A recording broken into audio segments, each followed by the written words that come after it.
দিয়েছেন সকলের জন্য শুভকামনা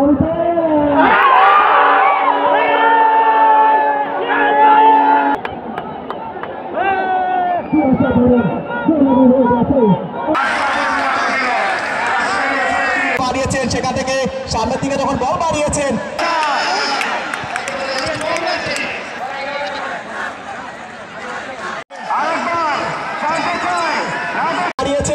উদ্দেশ্য বড়াইগ্রাম উপজেলা শূন্য আবার আক্রমণে নাটোর সদর উপজেলা আবু সাইদ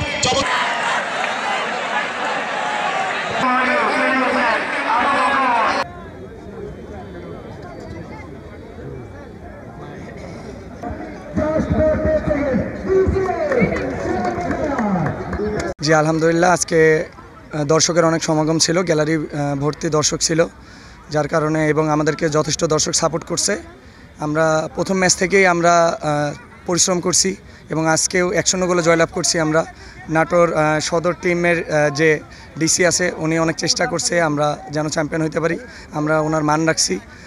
আমাদের একটা চাওয়া থাকবে যে প্রতি বছর যদি ধারাবাহিকভাবে এই খেলাগুলো হয় তাহলে অনেক উদীয়মান প্লেয়ার বের হবে এবং বাংলাদেশ জাতীয় দলও ইনশাল্লাহ এখান থেকে অনেক প্লেয়ার বের হয়ে প্রতিনিধিত্ব করবে ইনশাল্লাহ। আজকে আমাদের ফাইনাল খেলা ছিল জেলা প্রশাসক গোল্ড কাপ ফুটবল টুর্নামেন্টের।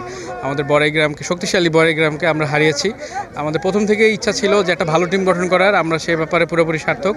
এবং আজকে দর্শকদের সামনে হিউজ দর্শক ছিল, প্রায় 25-30 হাজার হবে, তাদের সামনে আমরা একটা সুন্দর খেলা উপহার দিতে পেরেছি, এটাই আমাদের সার্থকতা। নাটোরকে ফুটবল উন্মোদনা দিয়েছে, গোটা নাটোরবাসীকে জায়গা এবং হাজার হাজার জনতা আজকে ফুটবলের যে হাসি দেখছে, ফুটবল যে মানুষকে মাঠে টানতে পারে এটা ফুটবল প্রমাণ করছে।